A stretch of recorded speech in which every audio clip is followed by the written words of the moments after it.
This is Nathaniel here, back with coding-bootcamps.com.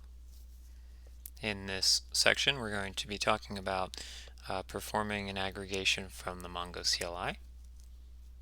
As you can see here, we're back in our JavaScript just for the moment to kind of look at this aggregation again. It's the same one we ran in the last video.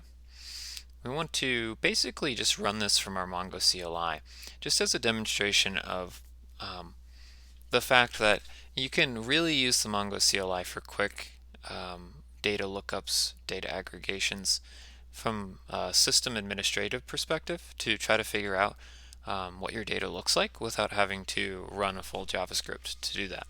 So if you get good with the MongoCLI, it's really incredibly helpful, both from an admin and from a debugging perspective. So what we're going to do is we're going to switch over to our command line, and we're going to enter the Mongo shell. And we're just going to go through our basic routine of showing our databases, and we're going to use MyDB3. Now, the great thing is the command is going to be almost the exact same. So I'm actually going to copy this whole thing. The only difference is that MyDB is going to change to just DB. Because remember, MyDB here in this JavaScript file is defined as MyDB3. In the CLI, when we type use MyDB3, as we just did, we switch the context to that particular database. So there's no reason to get our database and then use that to make the call. So we're going to copy this whole portion here,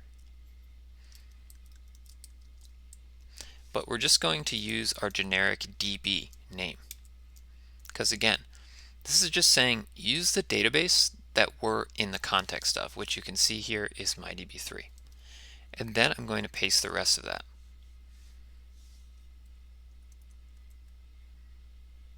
And I'm actually going to exit out of that because the dot, there was already a dot there.